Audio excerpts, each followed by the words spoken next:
안녕하십니까. 인천 영종도에 있는 구루토이 교회를 개척하여 섬기고 있는 남충만 목사입니다. 오늘도 하나님의 은혜와 평강이 우리 모두 가운데 가득하시기를 주님의 이름으로 축복합니다.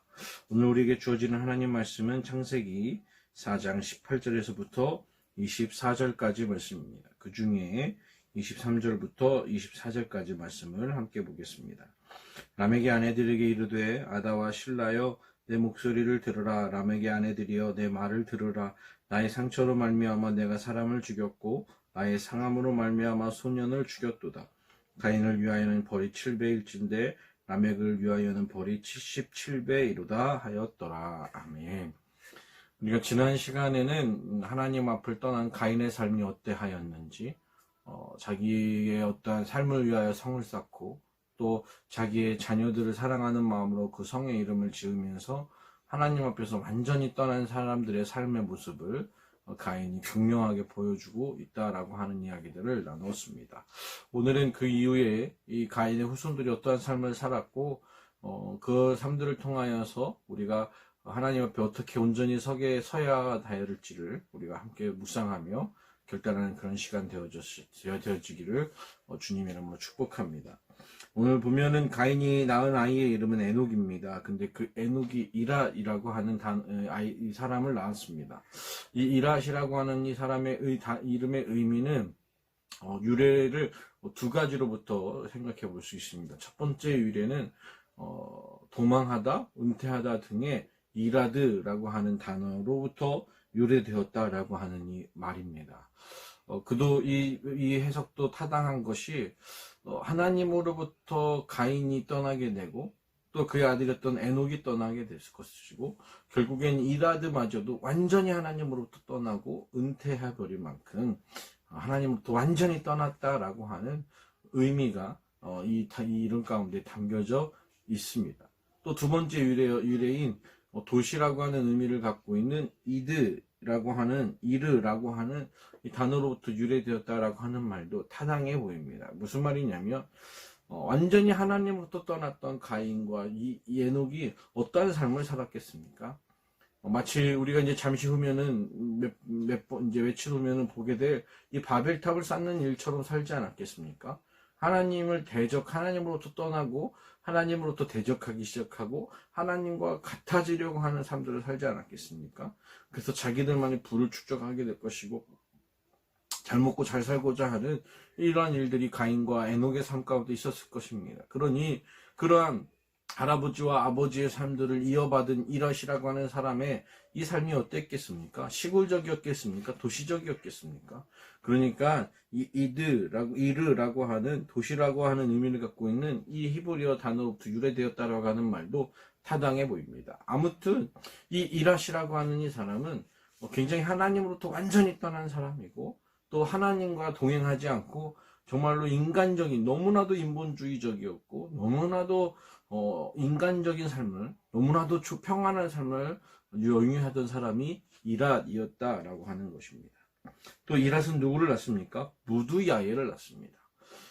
완전히 하나님을 떠나고 완전히 그렇게 하나님 없이 너무나도 잘 살게 되어지는 그러한 과정들 속에서 이랏이라고 하는 사람은 무흐야엘이라고 하는 아들을 낳는데 이 무흐야엘이라고 하는 단어의 뜻은 하나님께서 치셨다라고 하는 단어입니다. 그러니까 하나님 없이 자기들이 잘 먹고 잘 사는 것 같이 심지어 자녀들의 이름 중에 이랏이라고 할 만큼 하나님으로부터 완전히 은퇴하고 완전히 도시적이고 완전히 세련된 삶을 살았던 그 이랏이라고 하는 그 사람의 삶까지도 너무나도 그렇게 살아왔지만 결국엔 하나님이 어떻게 하십니까? 치셨다라고 하는 것이죠.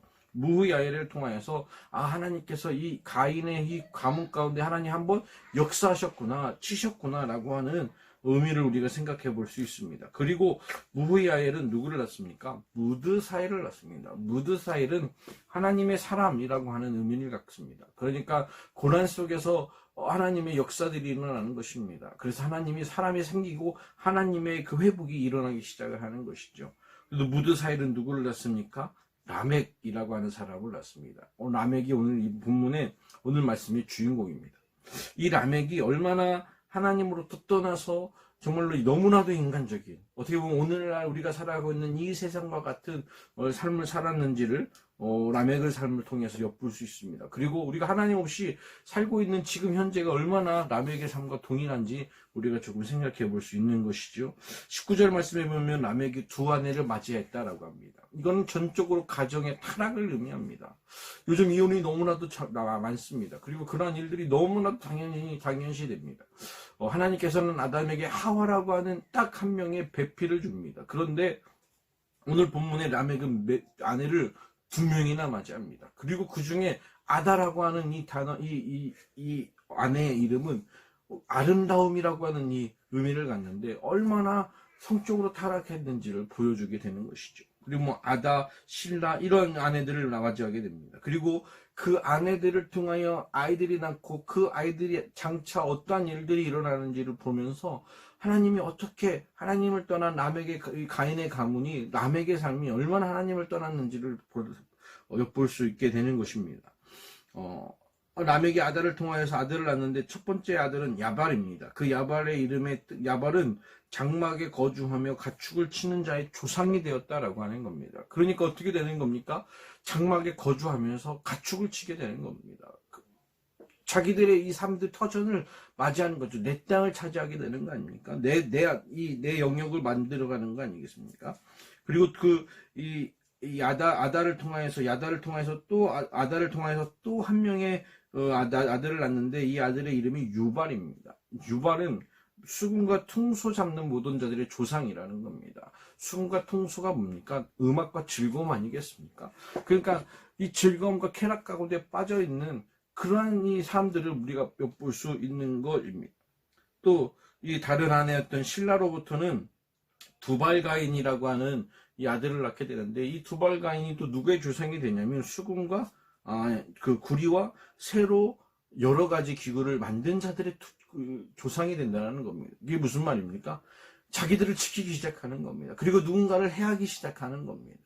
이게 너무나도 인간적인 삶의 모습이다라고 하는 것이죠. 또 두발가인의 누이는 나아마였다. 나아마의 뜻도 아다의 뜻과 비슷하게 딱 멋짐, 이쁨 이런 아주 아름다움의 의미를 갖습니다. 그런데 이 본문에서의 이 아름다움은 그냥 우리가 생각하는 아름다움이 아니라 영적으로 타락하는 아름다움을 이야기합니다. 이런 이 가인의 후손이었던 라멕의 이 가정사가 이렇습니다. 타락하기 시작하고 자기들밖에 모르고 자기들의 영역을 만들기 시작하고 자기들만의 쾌락을 만들게 되고 그리고 그것들을 지키려고 애쓰고 그리고 영적으로 타락하게 되는 일들이 이 라멕의 가정 가운데 일어났던 일이라라는 것입니다. 그런데 더 심각한 건 라멕이 있습니다. 라멕이 뭐라고 얘기를 하냐면 아내들에게 얘기하는데 23절에 보니까 나의 상처로 말미암아 내가 사람을 죽였다라는 겁니다. 살인을 했다라는 게 너무나도 당연하게 이야기되어지는 거 아닙니까? 자기의 할아버지가 했던 그 살인이 자랑스럽게 얘기되어지는 겁니다. 그런데 사람을 죽인 것뿐만 아니라 소년을 죽였다라고 얘기합니다. 말이 너무 안 되는 이야기입니다. 정말 인간으로서 살면 안 되는 일을 라멕은 이 아내들에게 자랑스럽게 얘기합니다. 그리고 더 심각한 건 그 다음의 이야기입니다. 가인을 위하여는 벌이 7배일진데 라멕을 위하여는 벌이 77배다. 이 얼마나 교만한 이야기입니까? 내가 잘못했으니 나를 용서해 주시오. 이렇게 얘기하는 게 아니라 자기를 보호하는데 더 교만하게 더 강하게 보호하는 일 아닙니까?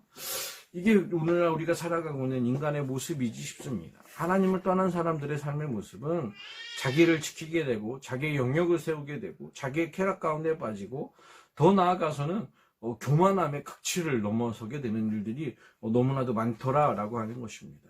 우리가 이러한 삶들을 돌아보면서 정말 우리는 그러한 삶이 아닌 온전히 하나님에게 붙잡힌 바 되어진 하나님의 말씀을 붙잡고 하나님의 은혜 가운데 거하는 우리 모두가 되시기를 주님의 이름으로 간절히 축복합니다. 오늘도 하나님의 은혜와 평강이 우리 모두 가운데 가득하시기를 주님의 이름으로 간절히 축복합니다. 감사합니다.